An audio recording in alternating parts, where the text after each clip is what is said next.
بھائی پوچھ رہے میری بہو ہے، اس کی عمر 35 سال ہے، اس کی کمر میں شدید درد ہے۔ میرے محترم بھائیوں، درد کا بہترین علاج دوائیاں نہ کھاؤ، لمبا سجدہ کرو، لمبا سجدہ کرو۔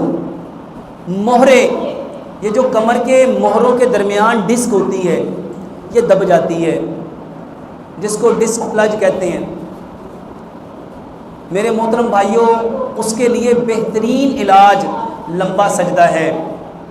اور اللہ سبحانہ و تعالیٰ نے یہ جو نماز ہے یہ گفٹ ہے، اور یہ جو میں نے کتاب لکھی نماز اینڈ ماڈرن میڈیکل سائنس، اس میں میں نے بتایا ہے لمبا سجدہ کیسے کرنا ہے۔ آپ کا پیٹ ران کے ساتھ نہیں لگنا چاہیے، کوے کی طرح ٹھونگے نہیں مارنی، کتے کی طرح بازو نہیں بچھانے، ایسے سجدہ کرنا ہے کہ بغل کی سفیدی نظر آئے اور بکری کا بچہ بازوؤں سے گزرنا چاہے تو آرام سے گزر جائے۔ 7 ہڈیوں پہ سجدہ کرو، 2 پاؤں ہیں، 2 گھٹنے ہیں، 2 ہاتھ ہیں، 7ویں یہ ہڈی ہے، اس ہڈی پہ سجدہ کرو۔ اپنے پاؤں کی ایڑیاں آپس میں ملاؤ، پاؤں کی انگلیوں کا پیٹ اس کو زمین کے ساتھ چپکاؤ اور پھر اس پہ پریشر دو۔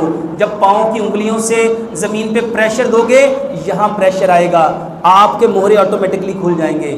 زمین میں فورس آف گریوٹی ہے، 2 مہروں کے درمیان جو ڈسک ہے، جب مہرے کھلیں گے وہ ڈسک دوبارہ سے ہیل ہونا شروع ہو جائے گی اور کمر کا درد ٹھیک ہو جائے گا۔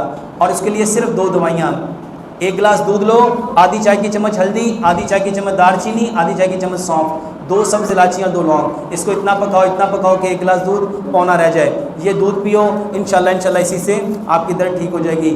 رات کو بھی پی سکتے ہیں، صبح کو بھی پی سکتے ہیں۔ دوسرے نمبر پہ ادرک، لہسن، پودینہ، اناردانہ، یہ نیچرل بلڈ تھنر ہے، نیچرل بلڈ تھنر، اور جتنی پین کلر ہیں وہ آپ کے خون کو پتلا کرتی ہیں۔ ادرک، لہسن، پودینہ، اناردانہ برابر مقدار میں، حسب ذائقہ سبز مرچ اور کالی مرچ ملا کے رگڑ کے چٹنی بنا لو، ہر کھانے کے ساتھ 1 بڑا چمچ، صبح بھی لو، دوپہر بھی لو، اور کوشش کرو کہ ہر کھانے کے ساتھ سلاد لو۔ انشاءاللہ رحمان یہ درد کا بہترین علاج ہے۔